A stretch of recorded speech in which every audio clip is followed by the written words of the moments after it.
It's Pirkei Avot, and we will finish the 5th chapter Be'ezrat Hashem today and start the 6th.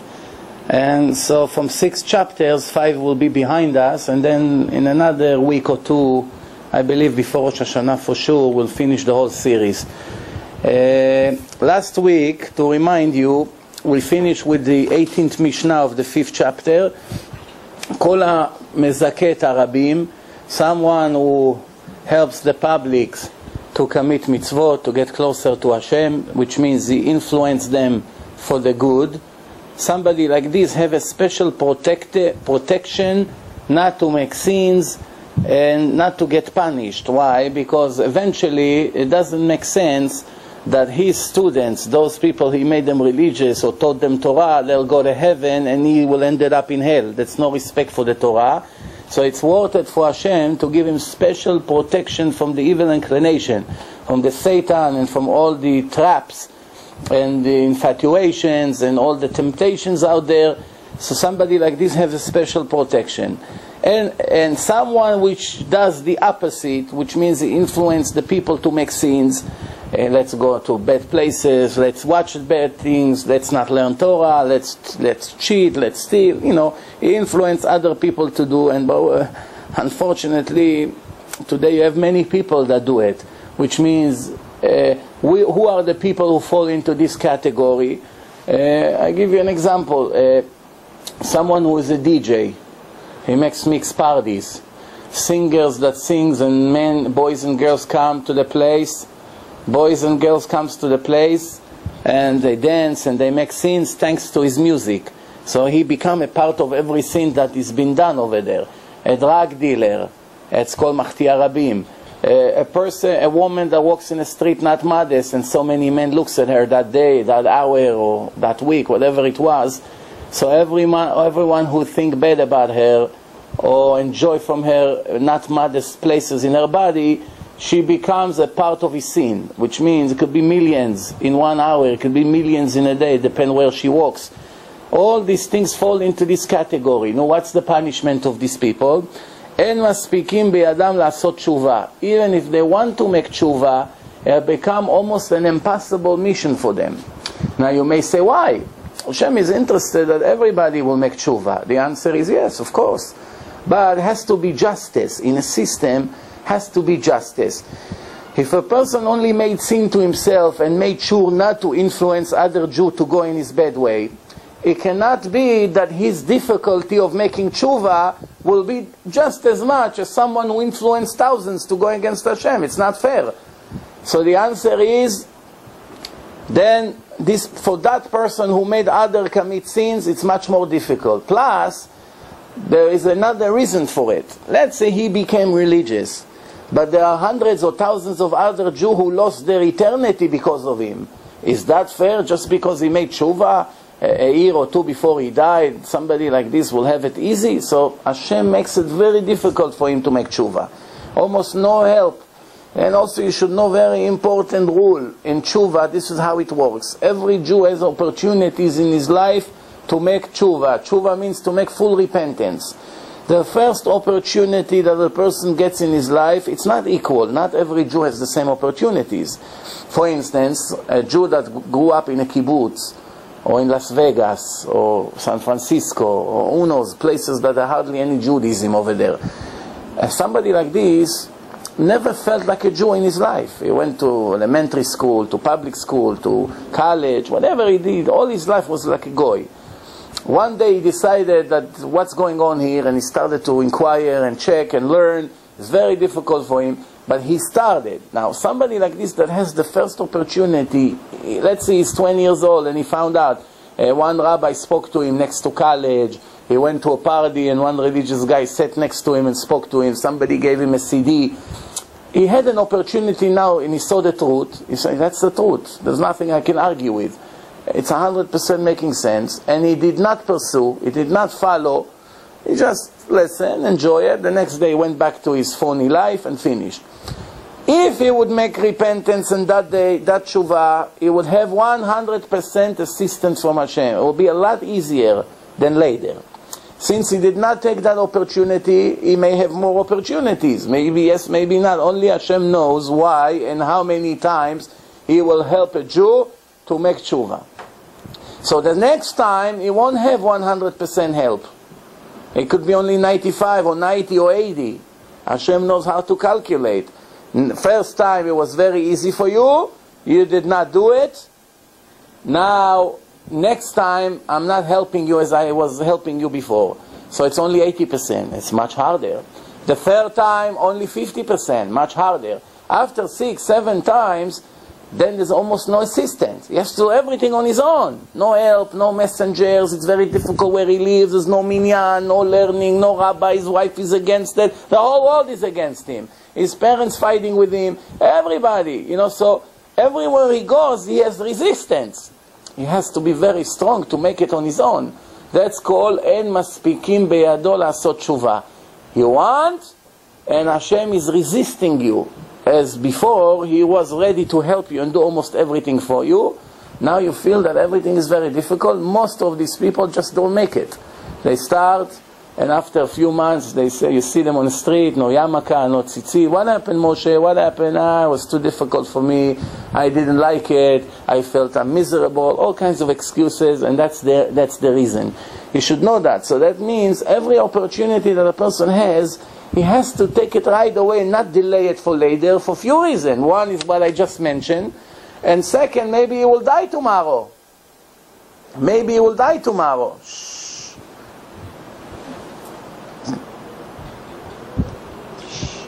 So, you know, so basically this is what's going on here. A person doesn't know how long he's going to live. So because of that, he has to do it right away. That's what we finished last week. We gave an example from Moshe Rabbeinu that he made mitzvot and taught the nation of Israel to make mitzvot. So the Torah called the Torah Torat Moshe, the Torah of Moshe. Moshe didn't make it up. He only copied from what Hashem told him. But Hashem called the Torah Torat Moshe, the Torah of Moshe. Why? It's called after him because he's the first one who used it and taught it to others. Fine. On the other hand, there was a king. His name was Yerovam ben Navat. Was a wicked king, one of the 4 kings that the Gemara mentioned that there's no share to the world to come, and he was choteh umachti. He's making sins and convincing others to make sins, and it's all because of his ego, his pride. He was a very proud person.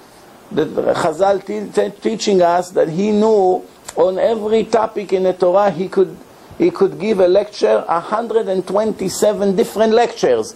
Just about that topic from different direction. Each one is different than the other. With his brilliance and knowledge in Torah, he knew everything. And in the end, what happened is, in his time, there was 2 kings. The kings of Judah, the king of Israel. And King Rechavam is from the descendants of David HaMelech, was sitting in Yerushalayim. And when he was sitting, there was the only king from the family of David were allowed to sit in Bet HaMikdash in Azara. No other people are allowed there. So therefore, King Rechavam was sitting inside Bet HaMikdash in a regel, in a festival, 3 times a year when all the Jews go to Yerushalayim. So he was the main king. He's sitting.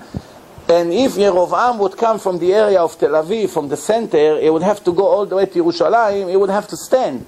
And everybody would know this king is the main one, and this one is standing on the side. So he's not the main one. For that, he put idols in the center of Israel on the way to Yerushalayim, and he said nobody has to go to Yerushalayim. You can worship those idols and it will count like you're going to Yerushalayim. That's how he did it. And it's only for his pride and ego. The Gemara says that after all he had so much knowledge, and Hashem came to him and said to him, make tshuva, chazor becha, repent, and you and me and David HaMelech ben Ishai, the son of Ishai, King David, will walk together in heaven, hand by hand. It's an expression, an analogy. And he asked, believe it or not, hard to believe, you know, all these stories have secrets in them. But he asked Hashem, who's first? Him or me? And Hashem say him. He's first. And he said, I'm not interested. And that's how he lost his eternity. Eternity for pride. And that's one of the reasons that the Gemara say, התאווה והקנאה והכבוד מוציאים את האדם מן העולם. Jealousy, right? Desires and honor, ego, respect is destroying the life of a person. This is what we did last week. Today, we're going into the next Mishnah. It's the 19th Mishnah, and this is what the Mishnah says. כל מי שיש בידו שלושה דברים הללו, every Jew that has these three traits, he is from the students of Avraham Avinu. He belongs to the category of Abraham. And if he doesn't have those three, and he have a different three traits, we'll name them soon, he is from the students of Bilam, the prophet of the Goyim, which was very wicked, as we know. What are the special three things that you need to have for you to categorize yourself in a category of Abraham? What is it? Is Ayin Tova, good eye, Ruach Nemucha, low spirit, Venefesh Fala. And the nefesh of the person, it's the soul, is down to earth. What is it? Let's explain what does it mean. Ayin Tova means everything he has is satisfied. I have money, I'm happy. I don't have, I'm also just as happy. Hashem wants me in this situation, very good. He wants me now rich, very good. I'm not even excited. It's a part of my test. Why should I be happy? I don't have now, that's the way Hashem wants me. He's testing me like this, and now he decided to test me like this. I'm married, very good, that's the test. I'm not married, very good, that's the way Hashem wants me. Why should I be upset? Why should I be down? Why should I be up? What's the point? The point is that I'm fulfilling Hashem's wish. I'm the happiest person on earth. That's a high level. That's called Ayin Tova. What does it mean? Ruach Nemucha. Humbled. Very humbled. You disrespect me? Fine. You didn't say hello to me? Fine. You put me to sit in a wedding with my back to the band? Fine. I brought you $1,000 to your wedding and you only brought me 200? No problem. Fine. Everything is fine. Yeah? You understand what's the point here or not? My father bought me this car and he bought my brother a 10 times better car. Very good. Fine. Better than nothing. He doesn't owe me anything. That's called humble, down to earth. That's why somebody like this hardly ever get angry. Why? He doesn't develop expectation. We always said, according to the expectations, that's how much the disappointments are. If you develop high hopes, high expectation with people, this guy is going to help me in business, he's a genius, he knows what to do, with his connection, I'm going to make it very fast. You build up a building like the Empire State Building, and in the end, the guy helps a little bit. It crushes you. Why? Because you develop such expectation from him that no matter what he does for you, you'll be disappointed. If you come to somebody to ask for donation, and you think, yeah, probably give me $1, then whatever he gives you, you won't be disappointed. But if you come in to his mansion and thinking he's going to give you $10,000, in the end he gives you 180, you don't sleep for a week after. Why? What am I going to do? I was sure that he's going to help me out. What am I going to do? This is the problem with a person's expectation. לפי הציפיות כך האכזבות. So this is it. So we got to be very careful how much we're expecting from people, and Be'ezrat Hashem, you know, if we don't develop any expectation, we should never be disappointed. That's called down to earth, humble. What's the third thing? The third thing is nefesh shfala. What does it mean, nefesh shfala?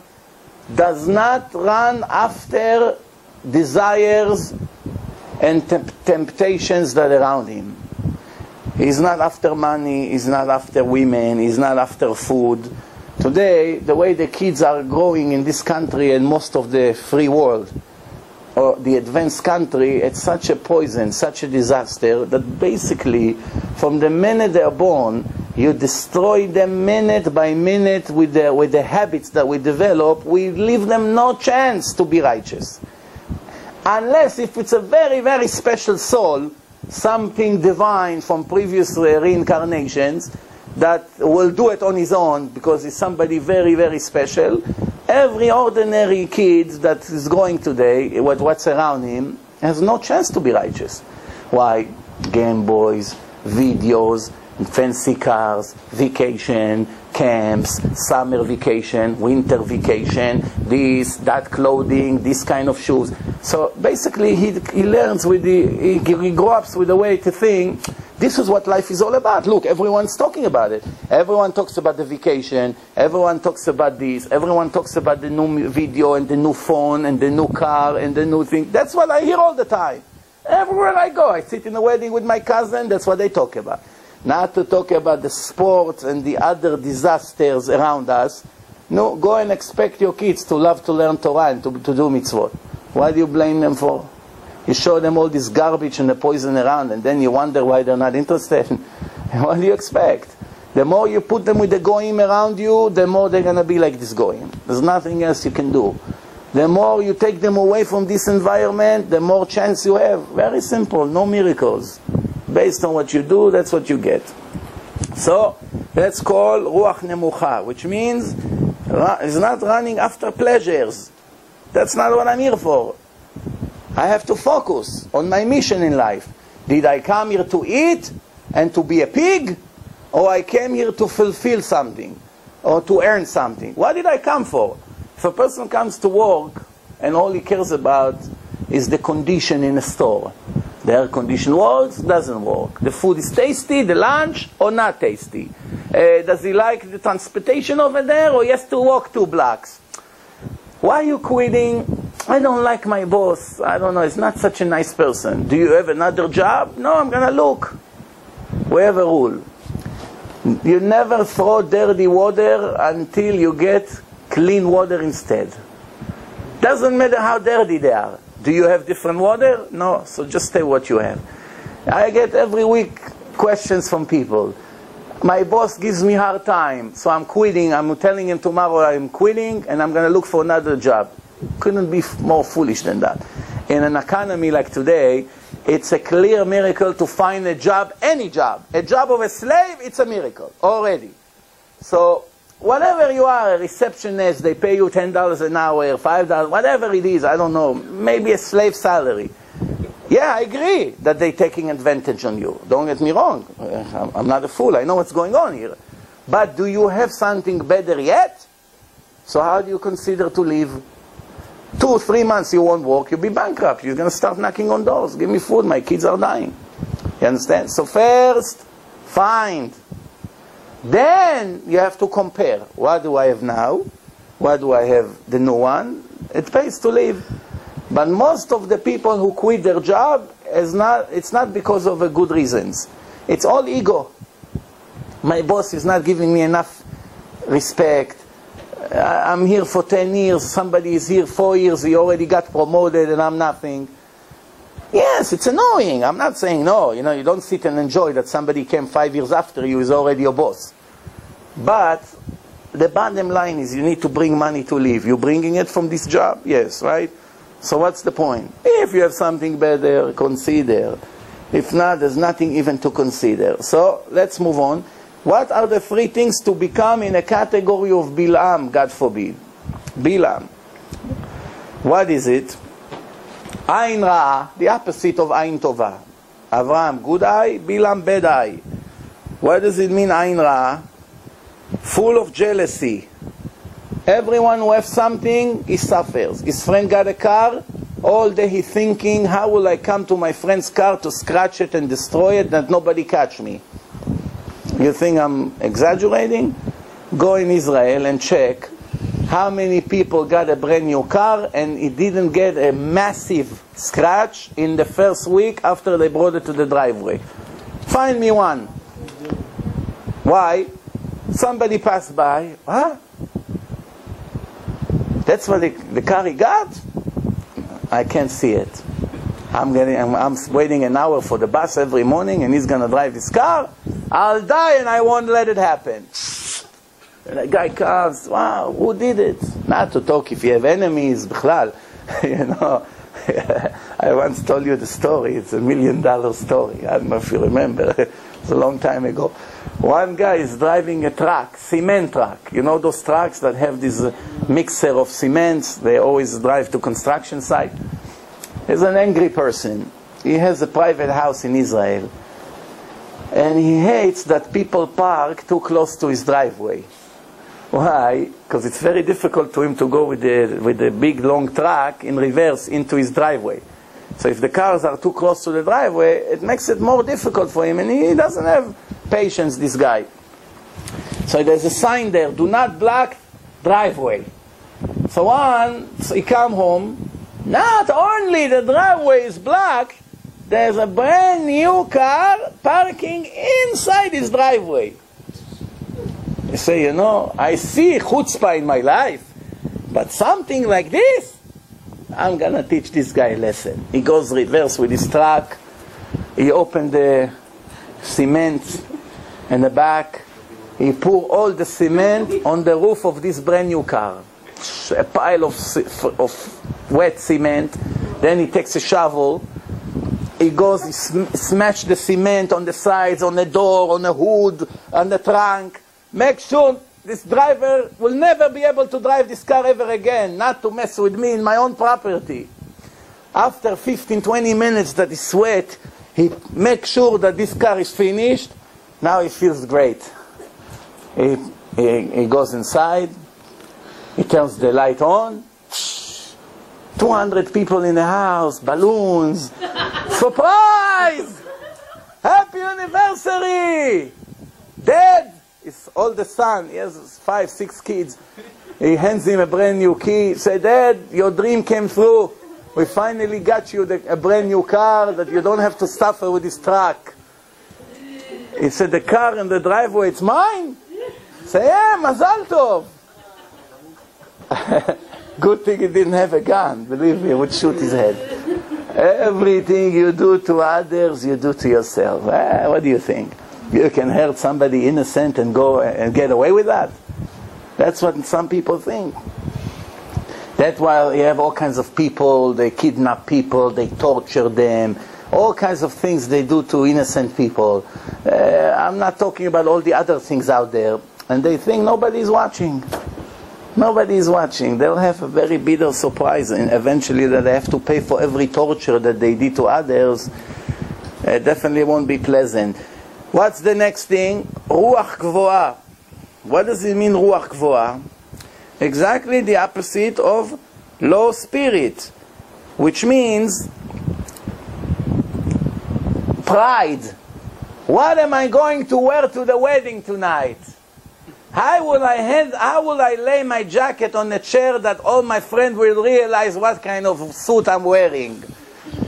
How do I make sure that everybody will notice that I bought a brand new Mercedes or something? I put the key here, then I move it here. You know these women that all day goes like this because they got a new ring? Like this. Why is she going like this? She's always thinking, who saw it? Did she see? Did she see? Tell her. But don't tell her I told you. All day that's what they're thinking about. Show off. Show off. One foolish woman in Israel, she grew up very poor. And then she all of a sudden went to Africa, and she met one very bad king, a massive murderer. The United States put him in a blacklist of one of these dictators that depress his people and steal their money, like Saddam. So he's on a requested list. But she somehow found a way to do business with him. She became a billionaire. Now her daughter got married. None of the catering places in Israel are fancy enough for her. And I promise you, there are very fancy places there, like everywhere else. But it's not enough. I need something special, you know. I'm not just another wealthy woman. And she's such a low life. Her intelligence is below 0. Her IQ is 1,000 negative. She doesn't even know how to speak Hebrew, her own language. Aggressive, arrogant, mamash, like from the worst thing you can think of. And she took a place and she redesigned the whole place like Venice. You know, with water, maybe $1 million she paid just to decorate the place. I don't know if to laugh or to cry. Really, we should be sitting and crying for her. Now, somebody like her, I wanted to make my daughter happy. Beloni, your daughter, You only care about the show-off, what people's going to say about our wedding. I don't want another wedding by the pool. There's too many of those. We want to do something, Rabbi, that everybody will never forget our special day. This is sick people. Mental disease, 100%. So, somebody like this is in a category of Bilam. No wonder. And, what's the third thing? Nefesh rechava. What does it mean, nefesh rechava? Full of desires. Just live to eat. Don't eat to live. Live to eat. What's the only reason I'm alive? What is the next toy I'm gonna buy? You know these people that every 2 months replace a car? A new boat came out. Right away he put for sale on his boat. First he buy the new one, then he puts this for... Every watch comes out, he runs to buy. Why? Desire.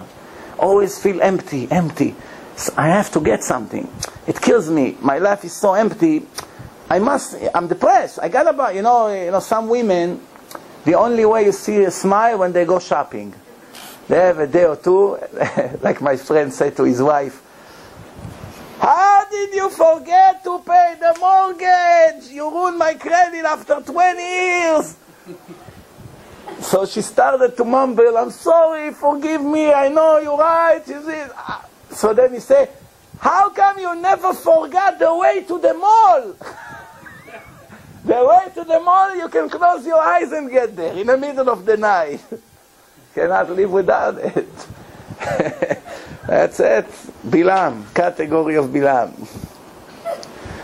Okay, no. What's the difference in the end between the category of Abraham and the category of Bilam? תלמידיו של אברהם אבינו אוכלים בעולם הזה. The students of Abraham Avinu, they're happy in this world more than those who runs after desires. Whatever they have here, they're happy. Why? As we said, whatever they have, they're very satisfied. So they'll never feel miserable. People create their own misery.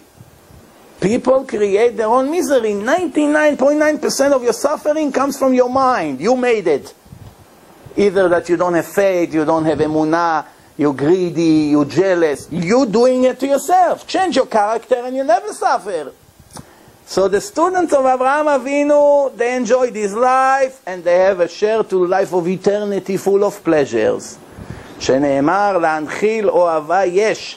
Yes, in numeric value, it's 310 different words of pleasure of the righteous Jews in the next life.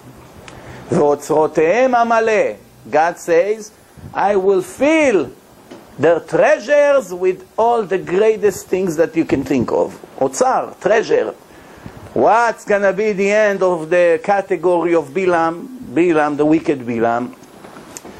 They יורדים לבאר שחת, they go to hell. They suffer there forever, each one according to his sins, and don't have 1 minute of pleasure in this life, because it's all temporary. You see, everything that a person enjoys in this physical, materialistic world, it's only a temporary pleasure. 2 weeks, 3 weeks, and it's over. And even the pleasure, it's never perfect. It's never perfect. Even a person buy furniture. What's the first thing happen as soon as they deliver it to the house? The movers broke some leg of a chair, the piano has a scratch, the refrigerator door came out of the... Why is it? Why? You can never get a delivery of moving perfect. Never. The best moving company, they always make a damage. Why is it? Because Hashem wants to wake us up. Don't be addicted to this phony world. Rabbi, look at the art that I bought. Once a month I go to the auction, I buy the best art. And what do you get from that? Remember we spoke about the woman that bought a statue for $104 million? Religious woman. Shomer Shabbos. $104 million, a statue. If you see it in a garbage, you don't pick it up. That's how ugly it is. What made it $104 million? Idiots! The world is full of them. And one idiot screamed million. His friend wanted to be more idiot than him. You know, it's in style. 2, 3, 10, 20, and then the next auction, and everybody try to be the biggest fool. They don't even realize. You put it in the garbage, nobody will pick it up. If you don't believe me, Give me any art that you want.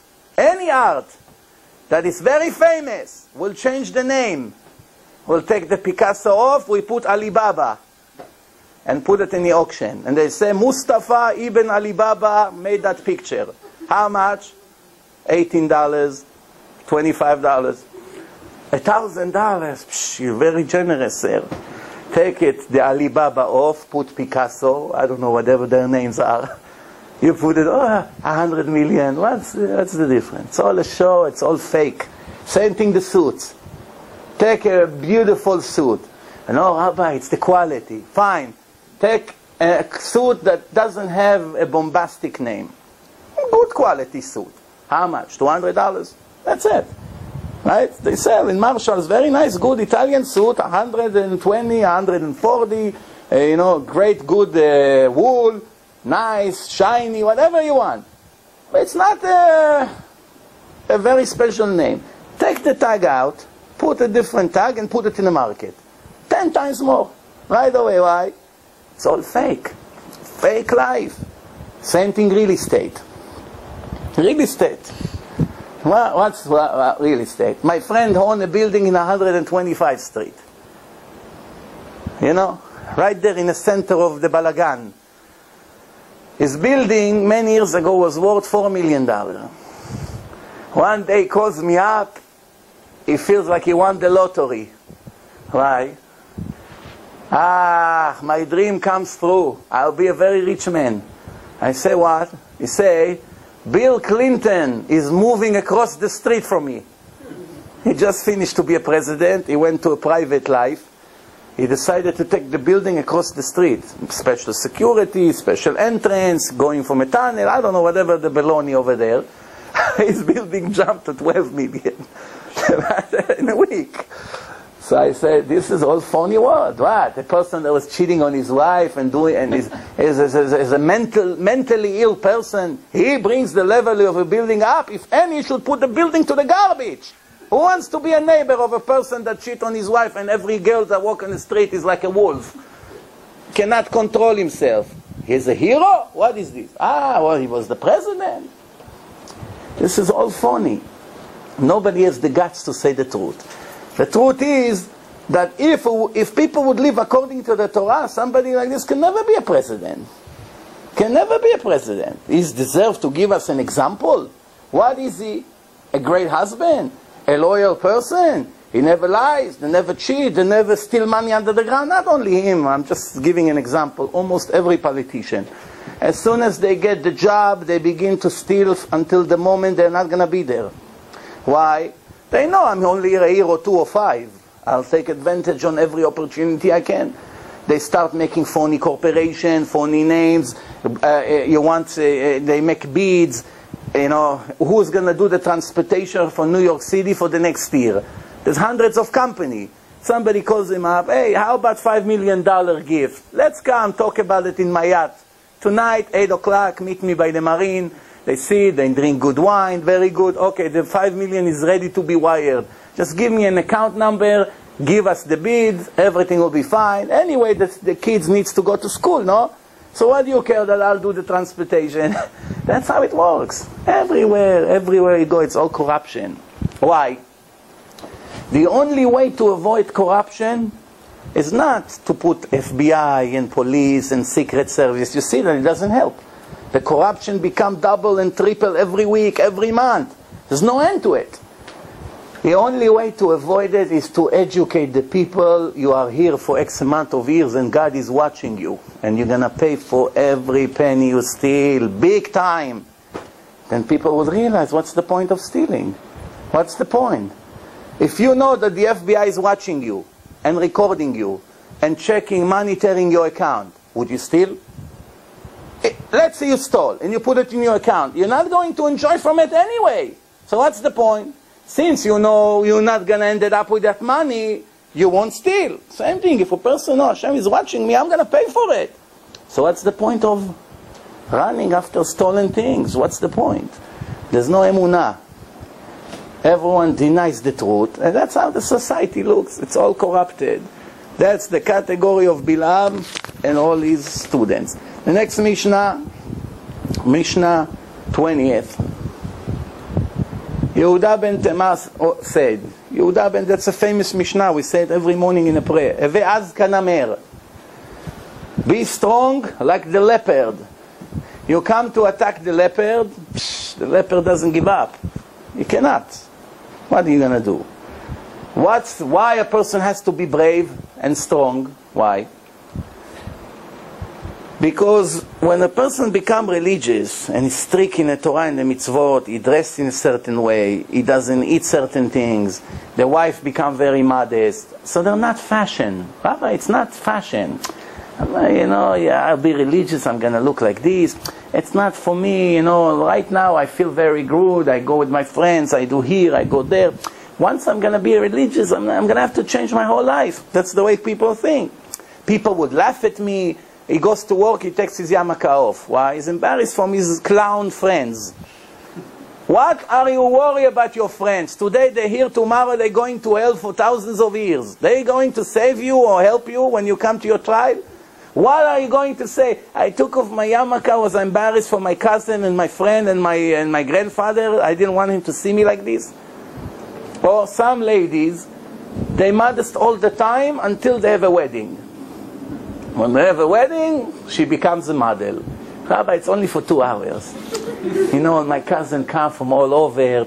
I don't feel comfortable that they see me like this. That's the test.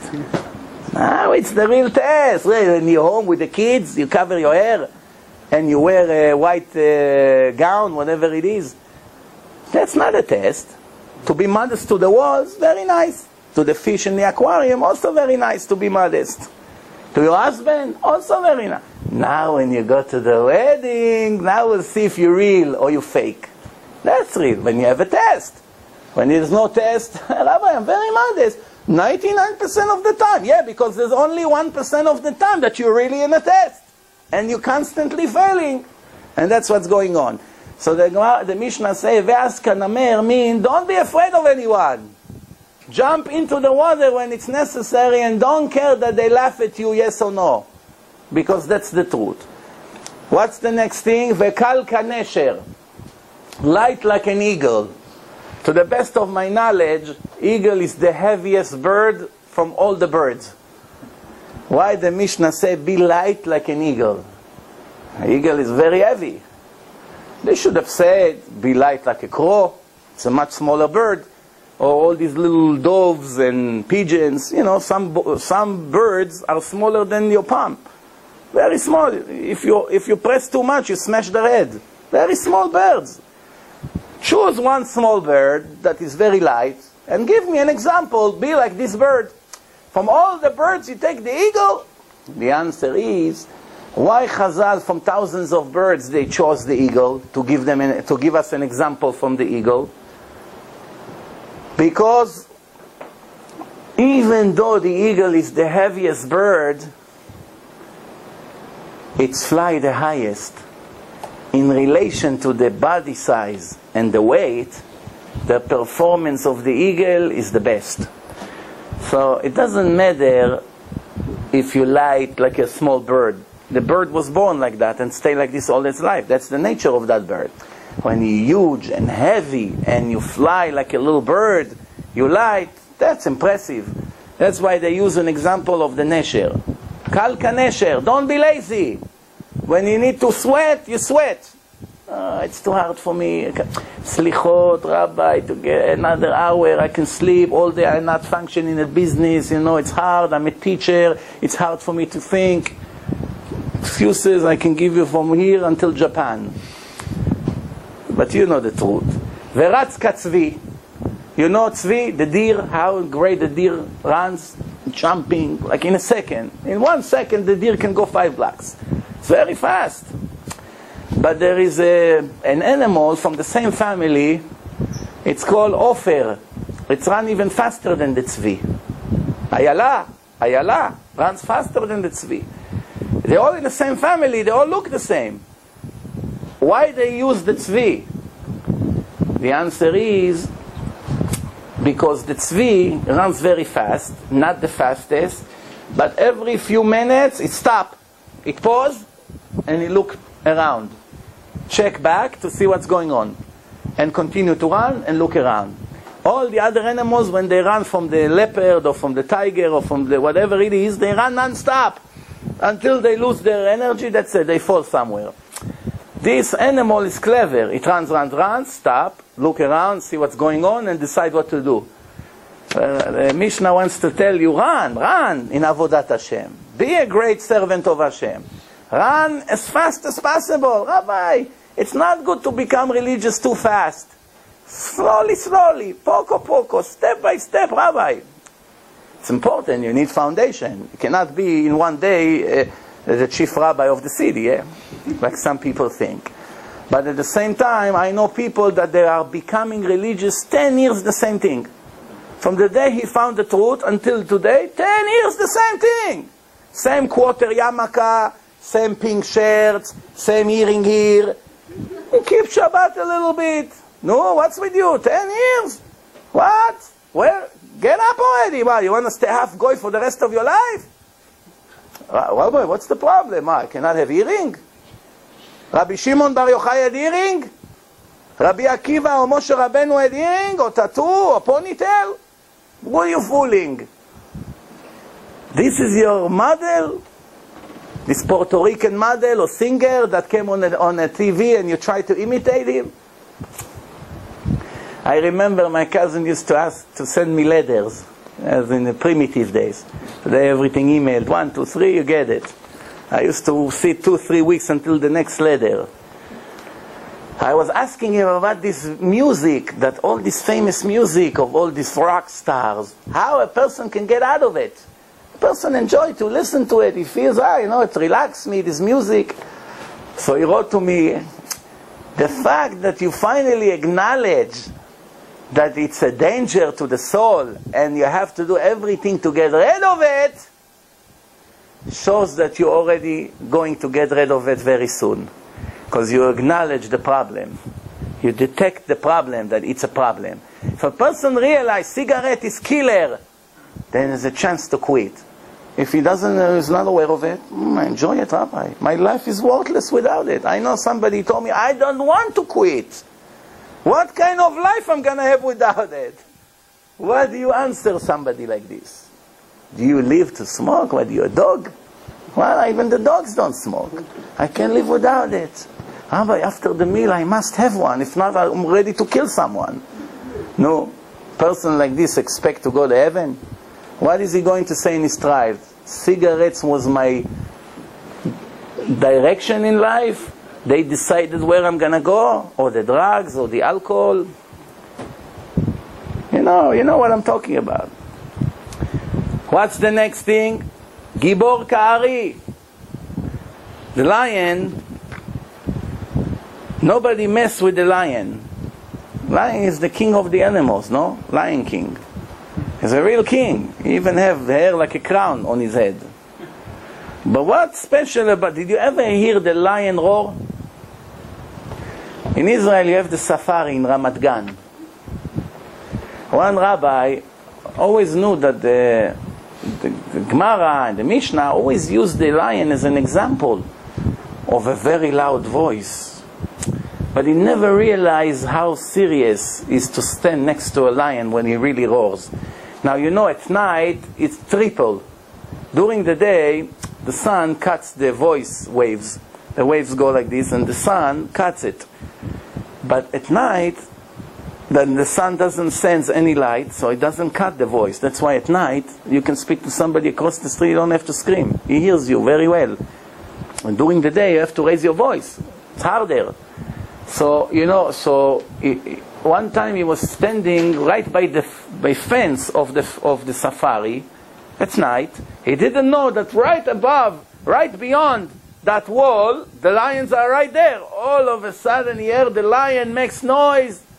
He said, I felt for 5 minutes my blood was frozen in a body, I couldn't move. How loud and scary is the voice of the lion. As soon as he makes noise, that's it, you freeze. You cannot move. That's why the lion has this reputation. So,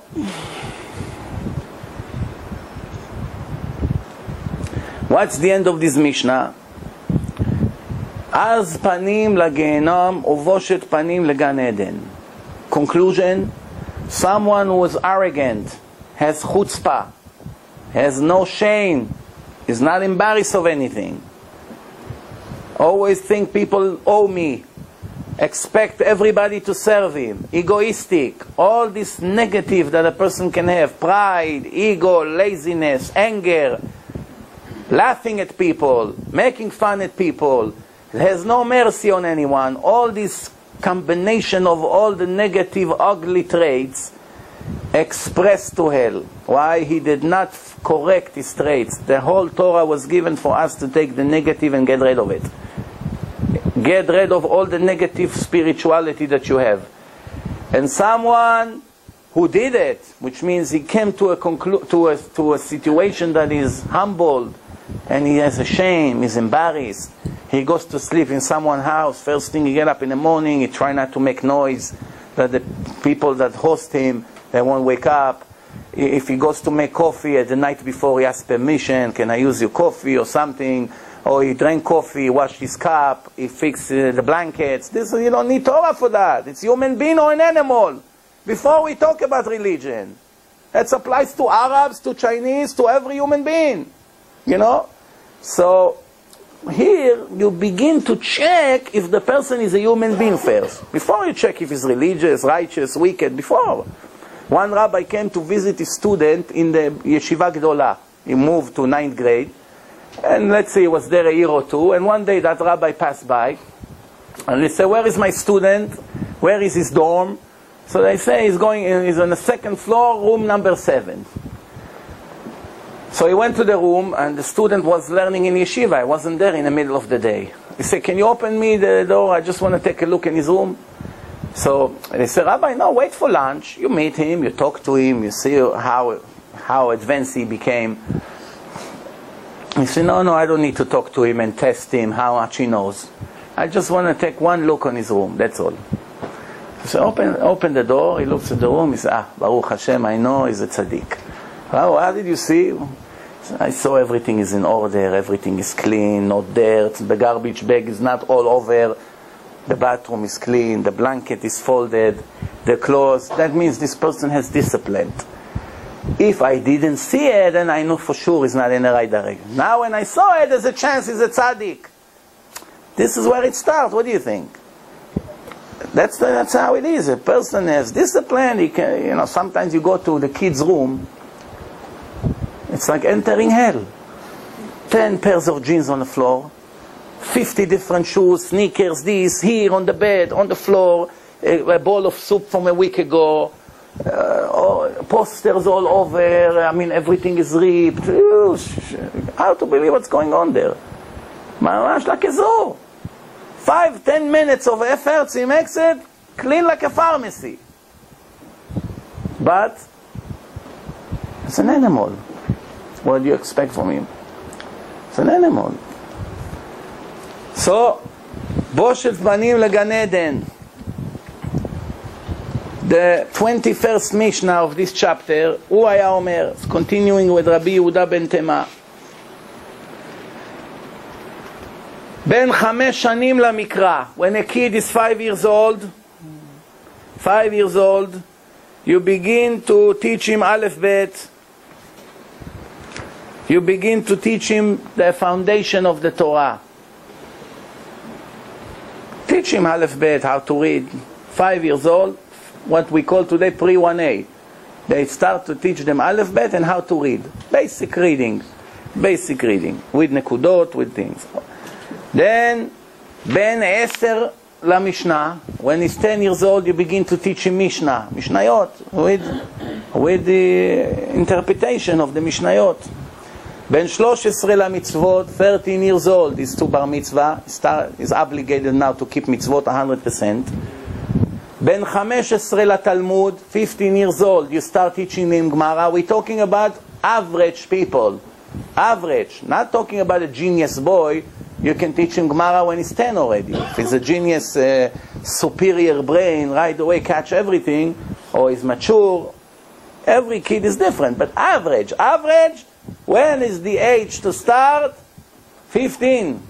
Today, they do it even earlier, because, you know, today we have the books, we have everything printed. Like in the old days, it was all by heart. No, but not every student has Gemara with printed, with nekudot, with art scroll, to English. Today it's very easy to learn. In the old days, it's all by heart. The Rabbi has a Gemara, and everybody by heart. Rav Mordechai Sharabi, Alav Shalom, 20 years ago, was teaching Gemara without a Gemara. By heart.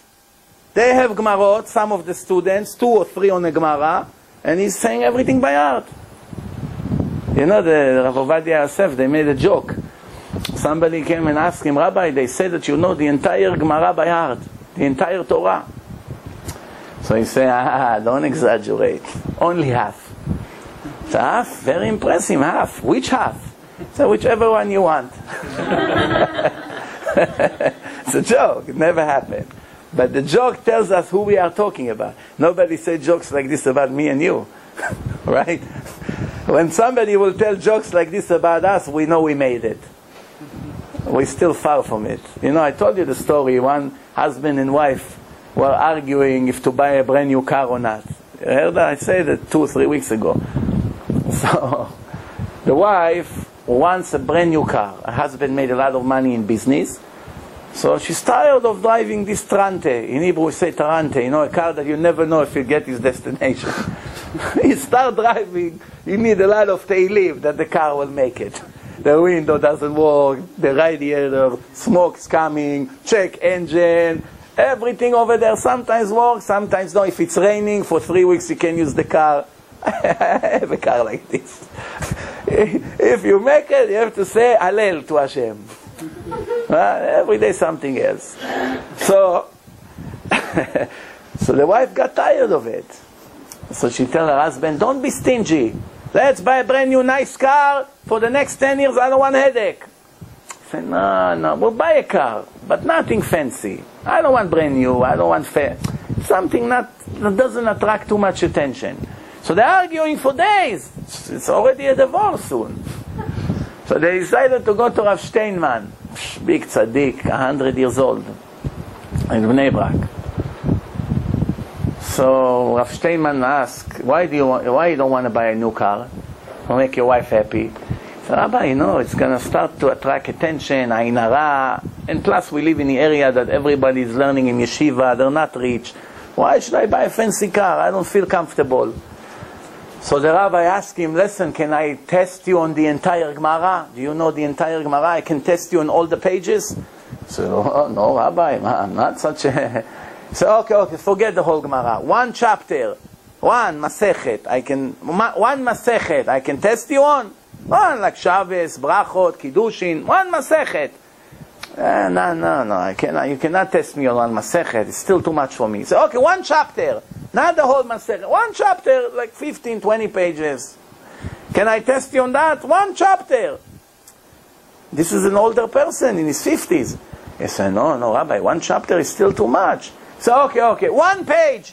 1 page in a Gemara. From the beginning to the end of the page, 1 page.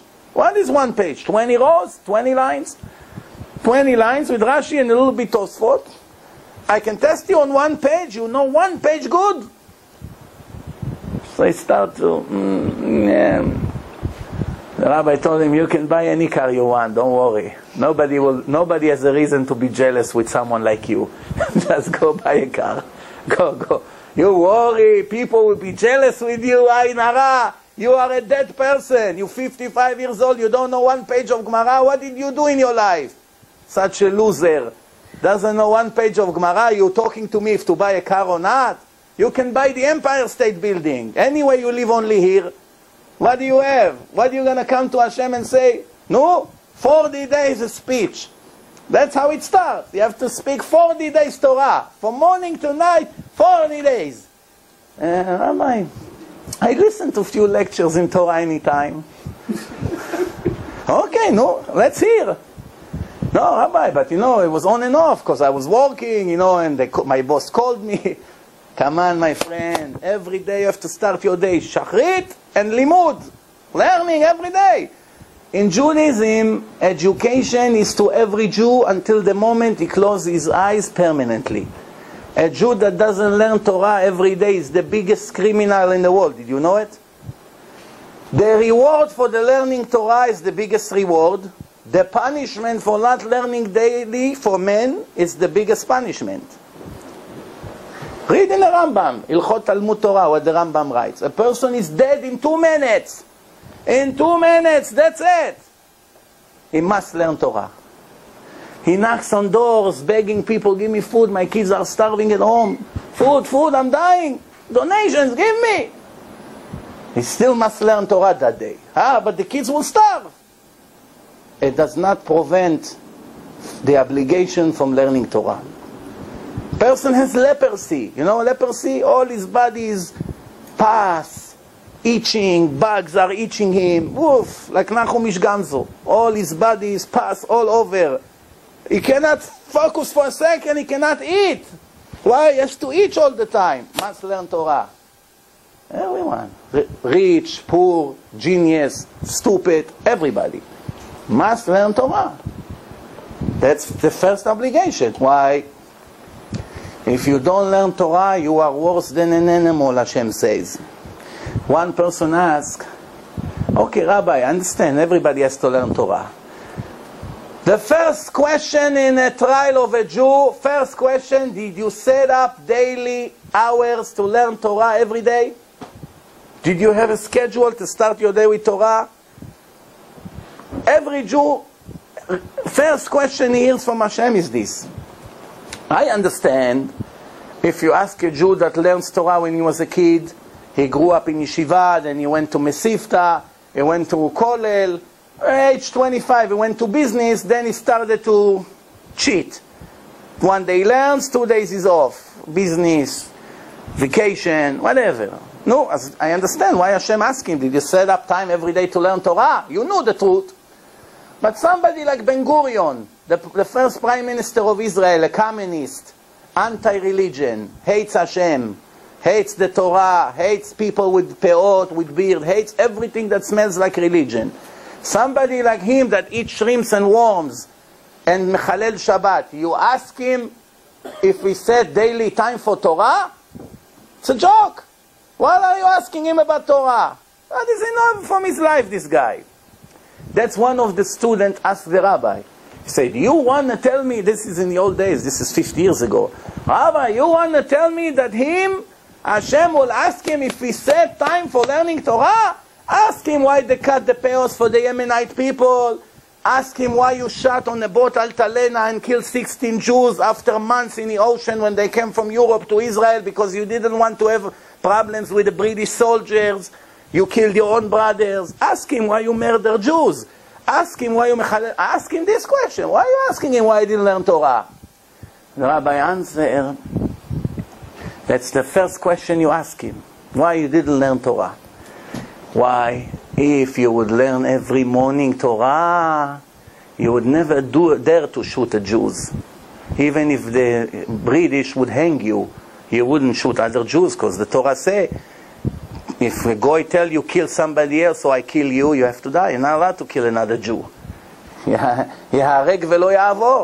you to bow down to an idol or make a sex crime, you have to die and not to agree.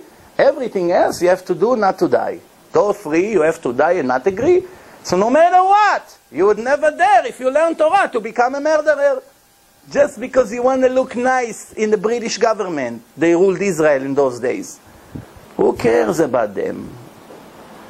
You know, hard to believe. If a goyim comes to a city of Jews and there's 100,000 Jews lives there, and they say to them, the city is surrounded by a wall, so they cannot enter. It's locked from inside, the gates. So they send a ladder. They throw a bottle with a ladder inside. The Jews say, give us this Jew, Avram ben Yitzchak. Send him out. We want to take him with us. He's guilty of something, whatever. If you send him out, we leave you alone. If not, we break the wall and we kill all of you. 100,000 people. What's the halacha? Technically, you think, of course, let's take the Jew throw him out, let the goyim take him and kill him before they kill all of us. So we kill one Jew and we save 100,000. The Torah says not allowed to give him that Jew. If they want, let them break in and take him on their own. That's their problem already. You don't take him and serve him to them with your hands. Why? You're a murderer if you did it. Not allowed. You cannot trust their words. They'll kill you anyway. Doesn't matter. You cannot make deals with them. You cannot trust them. Well, we see today that the Torah was right. Same thing with the Arabs. Now they want to release the Israeli soldiers, Gilad Shalit. Everyone works with their heart. Nobody thinks what's going to happen. They will release 1,000 Arab murderers. You put them right back in the terrorist organization. For sure. There's not a question, maybe yes, maybe not. They'll kill more than 100 Israelis. For sure. It's not a question, maybe yes, maybe we get lucky and they leave us alone. They're already saying right now, as soon as I'm out of here, I'll go back to the... Why? Even if they don't want to murder, they have no choice. The only way they're going to get a salary from Iran or from Saudi Arabia if they become a terrorist. It's the only way to make money when you live there. Otherwise, there's unemployment 90%. It's no jobs. In Israel in general, there's not that too many jobs. In the Arab territories, forget about it. The only way to get a decent salary and live good, you and your 17 brothers, to feed everybody, to become a terrorist. That's no other way. So as soon as you release them, right away they put bombs here, they shoot on the highways, they kill. So what do you think is going to happen? As soon as they release that soldier, they'll catch another one. Why? Because they see the Israelis are cowards. It's working. What? We have another 15,000 prisoners. No, we released 1,000. Let's capture another one. You think it's difficult to catch a soldier? They work in Israel all over. The Israeli Arabs, they're all traders. Almost all of them. They cooperate with them. They have Israeli ID. Every week they catch another citizen of Israel that's born in Israel. He has an ID, Israeli passport. Like the one that just murdered in America. You heard about it? They say on the news, Israeli. It's not Israeli. It's some Abu something, Abu Azam. It's Arab. But for them, it's Israeli. Why? He has Israeli passport. So an Arab murderer hit 20 blacks and Puerto Ricans. 5 of them died. All over the news, Israeli mass murderer. Arab. They're afraid to say Arab, so they say Israeli. Right? We go by his passport. It's all fake, this whole thing. So what's going to be? You release him. No, poor soldier, my heart goes for him. But the blood of this Jew is not more than the blood of 100 others. Everything we have halakha. Halakha says you don't save one Jew and at the same time you kill another 100 because of that. And if the goyim come, you cannot make this kind of deals with them. You want, you go and take him. We cannot fight against you. We are anusim. Anus means my hand is tight. I'm not guilty. If you put handcuffs on me and push pork into my mouth, if not, you blow my brain out. I eat it. Do I enjoy it? No, I suffer. Do I get punished for it? No, I get a reward for it. Why? Because if I wouldn't eat and they'll kill me, then I will be guilty as murder, that I murdered myself. Why? If I would eat it, I wouldn't be dead. The Torah says, Elo ha-mitzvot asher ya'aseh otam ha'adam v'chai b'hem. You're not supposed to die because you're keeping mitzvot. Only 3 exceptions to the rules. To murder somebody else, to bow down to an idol or any kinds of avodah zarah, and to go and make a sin with another woman. Those are the only 3. That for that you have to sacrifice your life and not agree to do it. 18 years old to the chuppah to get married. You're wondering, oh, I'm already older than 18 and I'm not ready to get married. Right? Today, how people know if they're ready to get married or not? What's the first thing they check? How much money I have in my bank account. It's the last thing you have to check. Because the money comes from Hashem. Whatever He gave you, He can take away from you. And whatever He didn't give you yet, He will give you. What do you say in Birkat Hamazon every day? Or in a tefillah? פותח את ידיך ומשביע לכל חי רצון. Open your arms, your hands, and feed every creature. Right? And what do we say? הוא נותן להם את אוכלם בעיתו. Feed everyone according to his needs in the right time. That's the whole thing. Not just that everyone is eating. Gives the parnasah to a person according to the right needs. Right now you don't need it, don't worry. Rabbi, if I'm learning now in yeshiva, I'm 21, 22, aren't I supposed to save some money? In 2-3 years I'm going to get married, I don't even have money for the ring. I'll show you more than 200 people in my eyes, in my yeshiva there in Monsey, that came to the yeshiva without $1, and at any given moment, if you check their pocket, they never had more than $100, ever.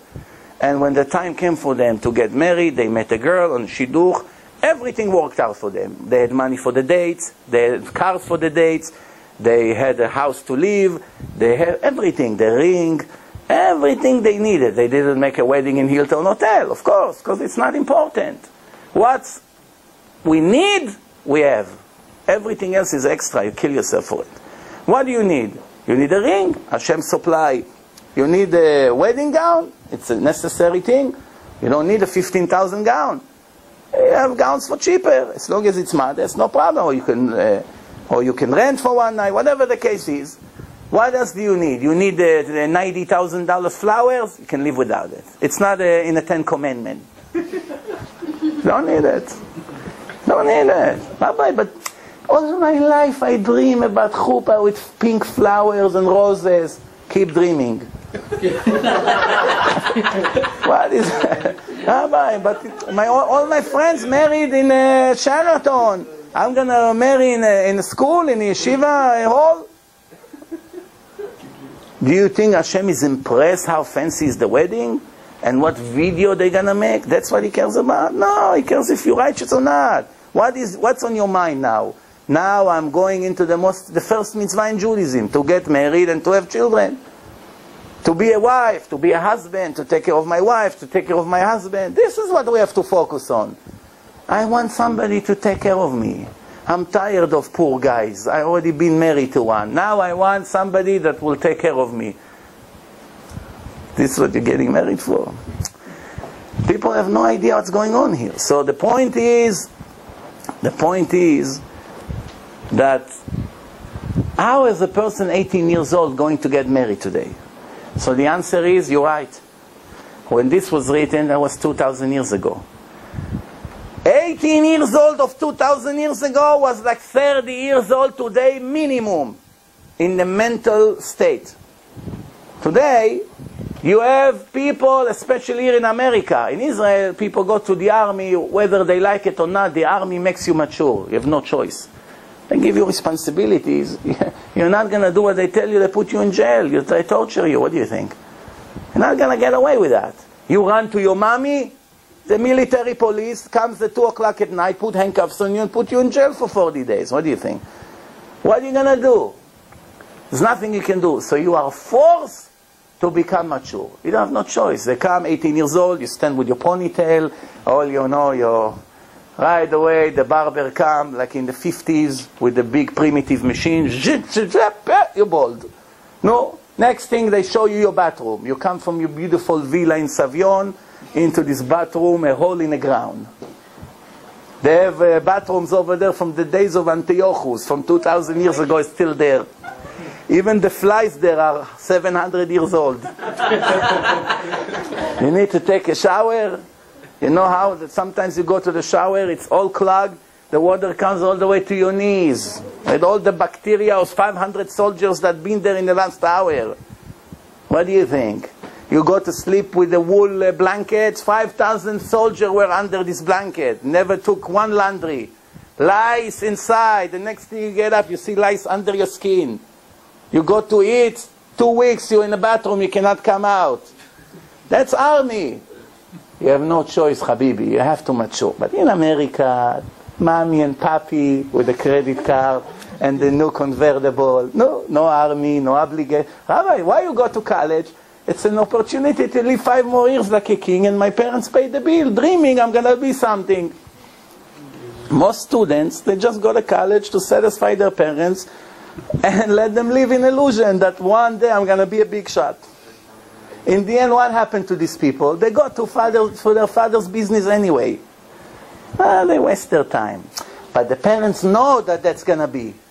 But they still go with everyone. Why? They don't want to be an exception. What, my son didn't go to college? We are primitive. All my friends, they play cards with me Friday night. They all talk about their son. What am I going to say? My son is a shoe shine? My son get up at 1 o'clock? He's a drug dealer? What am I going to say? So I have to say, he goes to this college. And what happens if daddy cannot get you into a good college? He'll send a nice donation to the college and they'll accept you, don't worry. If it's necessary, he'll buy the college. Not so simple, because colleges have hundreds of millions of dollars in saving, you know. It's the richest, after the church, colleges in the United States are the wealthiest. Every person who dies and doesn't have who to give his money to, gives it to Harvard, to Columbia, to Yale, to Yeshiva University. That's what's going on today. You know what kind of donations they get? Huh? Mr. Stanton gave Yeshiva University a check for $100 million, one person. And that's one. There's thousands of people who give donation constantly. One Jew gave $104 million to NYU hospital. He was sick. They took care of him nicely. One day he developed something. He had a patent on it. He invented something. He made hundreds of millions of dollars. When he died, he had $104 million. He gave all of it to them. He never heard that there are yeshivot and that so many Jewish kids cannot afford to go to yeshiva. I never heard of that. So he gave it to the hospital. No, maybe they'll take care of some Al-Qaeda terrorists and some Hamas, some of them, you know, from Atlantic Avenue in Brooklyn, all those terrorists that prepare bombs to blow up the Empire State Building. They got to get treatment in these hospitals, so the Jew pay for it. That's how it goes. That's what it is. He thinks, I made a mitzvah. What? I gave it to a hospital. Depends. If they take care of righteous people in hospital, you earn something. If they take care of terrorists, you become a partner of the crime. Without your money, the terrorist will die. Thanks to your money, they saved his life. Very good. People don't think, to give to a hospital, rabbi is the best. Why? Some people think, okay, I'll give to orphan house. They take care of orphans. Maybe one of these orphans will be Hitler. In 20 years from now, you raised him with your own money. Why don't you help your brothers? Why? Why? They're not chosen people enough for you, like the Torah says? Every nation helps their own. The Gemara says, even if the Goyim gives to the rabbis the donations, what does the rabbi have to do with his money? They have to take the money and help other Goyim. If the Goyim come to the Jews to give them food because they're hungry, they have to make an account and put all the donations that they get from the Goyim, and when a Goy comes to get help, they cannot say, no, we cannot help you.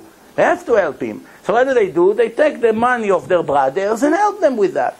Nobody does it anymore today, but this is the right way to do it. You know, so 18 years old today cannot get married. Forget about it. Unless if he's extremely mature. What they spoke about 18 years then is like 30 years old today. To wait until 30, it's impossible because you make sins. So 22, 23, 25, no, that's when people get married today. Boys and girls. Ben Esrim, lirdof. What does it mean, lirdof? If he didn't get married by 20 in their old days, he has to run all day and all night to find a wife before it will be too late. Why? Because today, you can still be 30 years old woman and still get a shidduch. 2,000 years ago, if you reach 30, you finish. That's it. Nobody will marry you. Why? Because if you got it to 30 in those days, that means for 12 years, you didn't find shidduch, for sure something is wrong about you. Defect, you're barren, you have mental illness. The person will assume already that, I guess, there's a reason. Unfortunately, that's the way people think. Even today, people who reach 40, 50 and they never got married, especially the girls, guys are very nervous. For this beautiful woman, she's 40 years old, you know, she's coming from a good family, she even have money, everything. What's the catch here? How can it be? Not everybody understands that shidduchim is in the hand of HaKadosh Baruch Hu. Sometimes Miss Beauty can be 50 years old and never get married. I know some nice looking girls with nice manners, but never got married. And they're good, they're not crazy, they're not sick, nothing. They're good girls. And Hashem didn't want them to get married. Same thing, guys. Same thing, guys. Why? The king of the universe controlled the marriages. Just before we finished, Ben 30 lakוח, 30 years old, that's the time that you reach the highest strength. Ben 40 years old for wisdom, that's the highest level of wisdom with experience, with life experience. That's why the Kabbalists say that you have to start learning Kabbalah when you're 40. Why? Your brain is in the highest capacity in those years. Ben 50 la'etzah, when you're 50 years old already you can give other advice to many people. That means you have life experience with lots of knowledge. Ben 60 lazikna, when you become 60, your old days begins. You're becoming now old. Ben 70 laseva, 70 you're lucky that you made it to 70. Ben 80 לגבורה, if you already reached 80 and older, then you're extremely lucky. Then it's a bonus. Anything older than 70, it's a bonus. Get to 80, it's extremely lucky to have extra few years to your life. Ben 90 לשוח. What does it mean Ben 90 לשוח?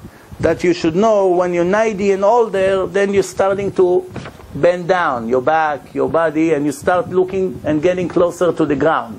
Why? Hashem is reminding you very close there. Yes, that's how it is. That's why the body begins to bend. Yes. Ben 100, it's already dead. Consider already dead. So you see him here, he's here, but he's already not here. What does it mean? What's the secret here?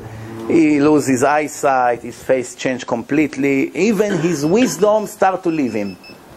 Usually, everything, there's always an exception to the rule, but when you reach 100 years old, you cannot rely on a person that is older than 100 and somebody that is younger than 100. So if you have two big chachamim, one is 95 and one is 105, it would be better off for the 90 or 85 because he's still is perfectly fine in his head. Once he's reaching 100, even though there's an exception to the rule, there's always a chance that he's already not remembering, or he becomes senile, or he forgets. But you have to know one thing. The more Torah a person learns, the greater he becomes when he becomes old. 60, 70, 80, he gets greater and greater. People who doesn't learn Torah, once they reach 60, they begin to go down. Which means they become like babies. They want attention, they complain all the time. They become, how do they say in English, a pin in the neck. Nobody can stand them anymore. Why? Get me water. Just a minute ago you told me to get you water. Here, you have water here. No, get me new water. Why my son is not here? Why? Every second a new complaint. Why? It's already loneliness, misery, attention, like babies. That's how it is. The older they get, because they don't have Torah, then they are bored. They must keep everybody occupied and busy around them. Why? The mind is empty. But when a person is very old, it's like a good wine. The older he gets, the better it gets. The 20th, we have one last Mishnah. The last Mishnah, Ben Bag Omer. There's a song. Ben Bag Omer. You know that song? You hear it in weddings? It's after this Tana. Why his name is Ben Bag? It's a weird name. It's a secret. Bag, Bet is 2, numeric value, and Gimel is 3. It's Hey. He is a son of converts. Why Hey? Hey, it's a memory that Hashem took Avram and made him Avraham. He added Hey to his name and made him a Jew, official Jew. Once he changed his name, Lo Yikare Shimcha Avram, Avraham. So by adding Hey to Avraham, he became holy. Sarah, her name was Sarai, with Yud. Hashem took away the Yud and added Hey, made her Sarah. So that Hey made her officially a Jew, right? So Bag, it's Hey. That his mother and father is converts. Ben Bag. Then in another place he called Ben Hey. It's a nickname. It's like a secret here. What's the secret? He was in a generation of Hillel HaZaken, like 2,200 years ago. And In the old days, they used to make decrees, the Romans, that if somebody convert, they kill him. So they don't want people to be famous, so they started to speak in codes. They say Ben Bagbag, nobody knows what it means, but they wanted everybody to know that they're talking about the son of the converts. Right? And so this is what he says. He says, "Afoch ba va'afoch ba dekula ba." The more you research inside the Torah, you're always going to find new things. It will never end, like a spring. The deeper you go, more water, and more waters are coming out. You can learn Torah 1,000,000 years, and just you think you know everything by heart. Yeah, there's a lot more to know. There's no end to how much you can learn. The more you dig in, the more you research and investigate, there's always new things. Like I give you an example. 20 years ago, we started to find codes in the Torah. Because we have now computers, the computers is searching very fast. Without a computer, it will take us 1,000 years to find one code. You know how many combinations you have? The computer does it in a second. It was always in the Torah. We didn't even know what to look for. Now, with the help of the computer, we found a whole ocean of knowledge that nobody was aware of. You know how many gematriot you have in the Torah? How many secrets with the names? How many times this word appears? So many things. There's no end to how much you find inside. No other book has anything compared to the Torah. Nothing. Not Quran, not New Testament, not cults, nothing. They don't have what the Torah has. But he says, as a descendants of converts, he said, the more you learn, the more you find things. And he speaks in Aramaic. What does it mean? It says like this.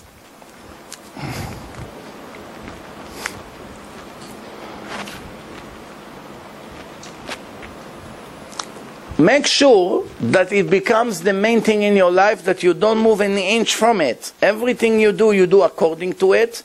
Do not mix it with any other wisdom of people. Don't ever put it in the same category.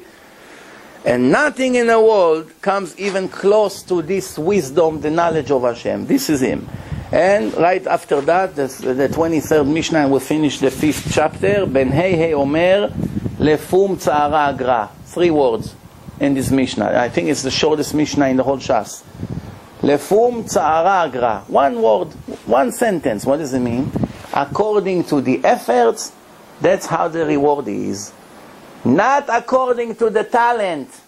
According to the efforts. 2 students sit all day to learn. 1 finish 10 pages, 1 finish 1 page. Right? So you may say the one who finished 10 deserves 10 times more credit than the one who finished 1 page. In college, that's the way it is. In math, in history, yes. By Hashem, that's not how it works. What is it? You learn 10 hours, and he learned 10 hours, you are equal. But he knows much more, doesn't matter. Who sweat more, he is getting more reward for the efforts. Who tried harder, he gets more. For which student is more difficult, he gets more reward. One learn with the air condition, one learn without, it's already his reward is higher. One learn that his wife calling him every 5 minutes and drives him crazy, and it takes him away from the learning, but he continues to learn. He knows he's going to get home, she's going to beat him up, she's going to drive him crazy, he knows. But he continues to learn, and the other one learns, his wife is great, she's pushing him to learn. The one who learns with obstacles and resistance, his reward is much greater, etc., etc. One person, his back is killing him and he learns. The other one is perfectly healthy. The ones with the pain gets a lot more reward. One has a great teacher, one has a teacher, if you can call him a teacher. The one who doesn't have a great teacher gets a better reward. The rule is 1 hour with sorrow and pain and agony and effort is equal like 100 in pleasant with no efforts. So never complain about the difficulty. Oh, it's so difficult, Rabbi, you know, I built this sukkah, it killed me, the winds. Look, my cousin in Florida, a sunny day, they built the sukkah in 1 hour, don't worry. It took you 5 hours, it took him 1 hour, you got 5 times more than him. And when you see the difference in the reward, you'll never complain. Lefum, in Aramaic, it's lefi. צערה אגרה, לפי הצער, השכר. According to the efforts, that's how the reward is going to be. Which means, you should know that the words of the Torah do not remain. They remain only if somebody who kills himself to gain Torah. Somebody who thinks, I'm going to hear a few tapes a week and that's going to teach me Torah. No, it's very nice for knowledge. What efforts? No efforts. You should know, somebody who killed himself, which means when I learn I don't exist. You can offer me business, you can offer me weddings and parties and to look at merchandise or to sell my merchandise. Nothing, I'm not interested. No sport, you cannot call me to watch a game, none of this nonsense. When I learn, my phone is off, the world does not exist for me. Even in a matter of life and death, you don't know where I am. It's a serious learner, this is the way they are. You know how many people in Israel, they don't have a cell phone? Rich people that needs to get them sometimes on a very critical questions in a business, what to do, you need an immediate answer right now, like stock market, I want to buy, I want to sell. They're asking, they get advice from big rabbis, some of them buy them cellular phone only for him, nobody knows the number. Why? If I need to reach you once a week for 1 minute, I'll know where to reach you, otherwise there's no way to reach you. Why he doesn't have it? Because he doesn't want to be bothered. He doesn't want anybody to know. Even his wife don't know where he is. Where were you all day? I was sitting and learning. Why? I don't want anybody to know where I am. I want to sit and learn. I don't want anybody to disturb me. This is people that achieve a lot. If every 5 minutes he goes in and out, telephone, this, fax, business, they're calling from the store, well, what are you going to get? The more you dive in it, the more you give your life for it, the more you know. All these big names that you see, you admire them for the Torah. The truth is, you should admire them for their efforts and sacrifice. All these big names, Rav Eliashiv, Rav Kanievsky, Rav Ovadia, Rav Ben Zion Abba Shaul, all these great names that we hear, Rav Steinman. If you know how much these people did in their life, even if they wouldn't know any Torah, you have to bow down to them for how much they sacrifice. And I will finish with one last story about, in the days of the war, there used to be missiles and bombs falling from planes, you know, in the Second World War and the First World War. So there was one yeshiva in Europe, and the war started, and the rabbi saw Rav Isser Zalman Meltzer. He was the Rosh Yeshiva, and he saw that bombs are falling mamash 10 feet from the yeshiva already. It's shaking the building. So all I need is one bomb on our heads. 50 or 100 kids will all die. They're all high school kids. So he said to everyone, close your Gmarot, go home. Go home, come back when the war is finished. When the last bomb when they have ceasefire, you hear on the news, you come back. Everybody went home. There was no planes like today. You get on a plane and go home. You need to take a train. Train takes days to get home. It wasn't like today. Everybody's parents come with their Mercedes to pick them up. Life was very difficult 60, 70, 80 years ago. So all the kids go home. One of the kids, his name is Eliezer. He has a big bag. He took the train all the way home. His mother sees him in the middle of the day showing up. He's supposed to be hundreds of miles away. What are you doing here? She got nervous. So because of the war, the Rabbi sends everyone out. He said he doesn't want to be responsible for us. So she said, what kind of Rabbi is this? Doesn't he know that with the Torah you are the most protected? What, here you're more protected? Go right back to the yeshiva. He said, no one is there. Only the rabbi stay there. She said, I don't care. You go back and you tell him I sent you back, I'm responsible. So okay, but give me money for the train. I don't have money for the train. I use the money. People were very, very poor. She said, I don't have money to give you. I said, what am I going to do? She said, walk. No problem.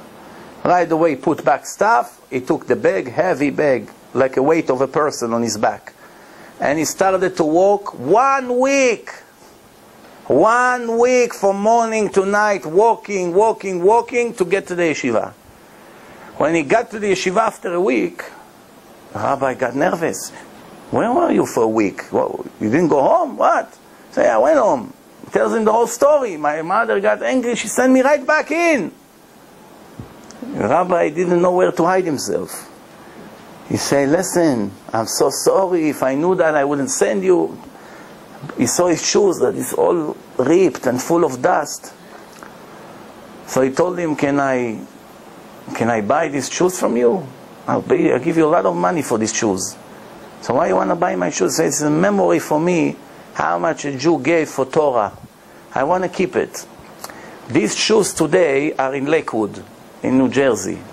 When Rav Steinman went on Shabbos to the house of the Rosh Yeshivat Lakewood, Rav Malkiel Kotler, his grandfather, Rav Aaron Kotler, that started all the Torah in America. All the Torah you have in America started from his grandfather. He started everything. There was nothing here after the Holocaust.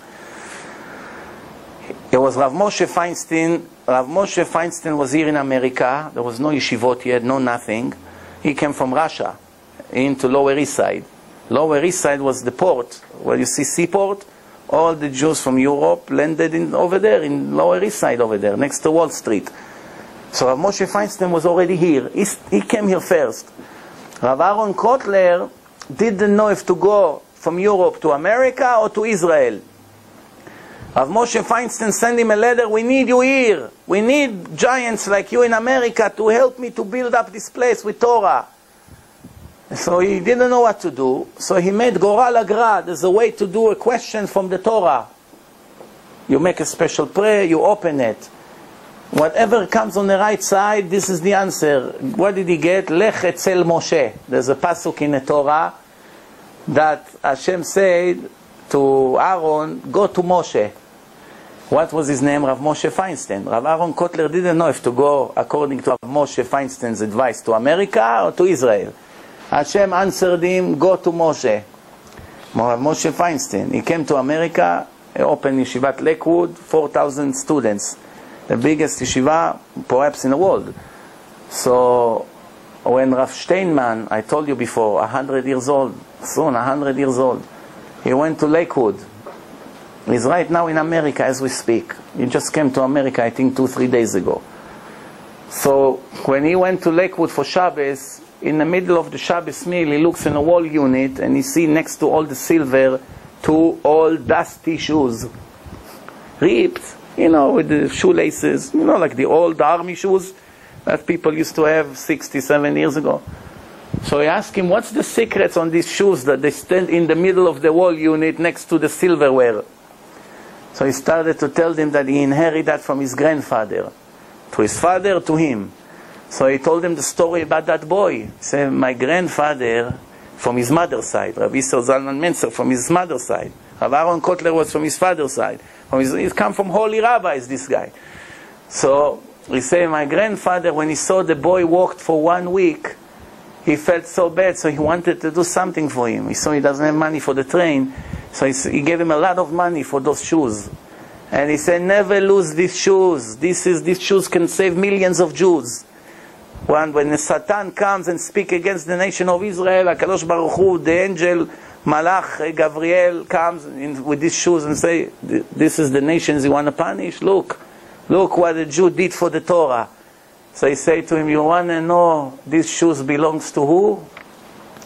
So he said to who? He said to Rav Shach, Rav Eliezer Man Shach. He passed away 5 years ago.